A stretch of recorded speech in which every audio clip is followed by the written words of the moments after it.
¿usted calificaría de muy peligrosa la presencia rusa en este momento en Venezuela como un gran desafío a los vecinos y sobre todo a la potencia de Estados Unidos? Para nadie es un secreto cómo actúan los rusos en el mundo.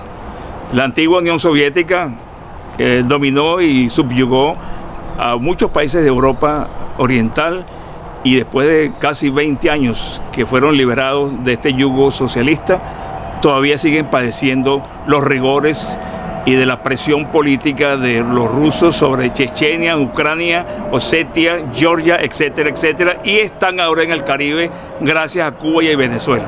Entonces sí es una amenaza real, concreta, que tenemos que estar pendientes.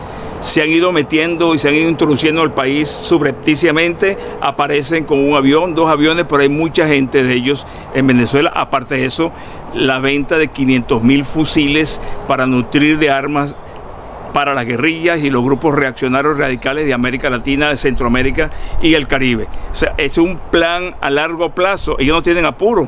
Ellos esperan que las sociedades permitan el ingreso de este tipo de infiltración política y militar para después desde adentro implosionar cada país, como ha hecho con Venezuela. Yo fui a Praga, invitado a un foro socialista en Praga, y en ese foro yo presenté el problema venezolano con las características muy particulares, cómo llegaron al poder, cómo los militares llegaron a la conspiración con una conjura civil-militar, cómo fueron perdonados, etcétera, etcétera.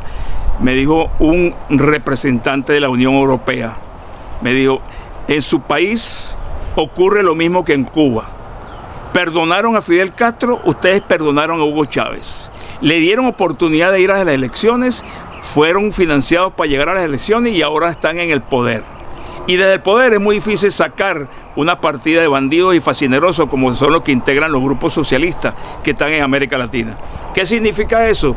Que hemos permitido, que hemos subestimado esta penetración, porque algunos latinoamericanos, y en ellos muchos venezolanos, están casados desde hace mucho tiempo con las ideas socialistas del Che Guevara y de Fidel Castro. Una vez que ellos se fueron del mundo por razones de edad y de enfrentamientos militares en Bolivia, resulta que quedamos entrampados de un gobierno que sigue ejerciendo el poder totalitario y no nos hemos podido zafar. La presencia de ellos en Venezuela es un peligro para Colombia, que está penetrada por la FARC.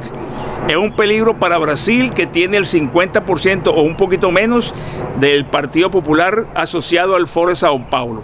El presidente Bolsonaro ha dicho abiertamente que va a eliminar, va a anular políticamente la fuerza de esos partidos socialistas, que se pueden incorporar a la vía política, pero bajo el esquema abierto de la libertad de ideas y sin buscar la conspiración para hacerse el poder y robar a nuestros países las libertades. Tenemos que estar pendientes porque lo que nos viene, así salga Maduro, es bastante delicado y tenemos que estar preparados para enfrentarlos.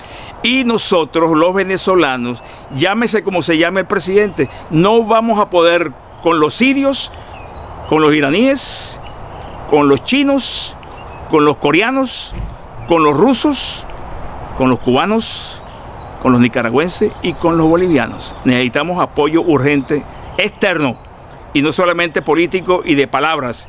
Necesitamos acciones que nos ayuden a quitarnos encima esta costra comunista que nos está asfixiando.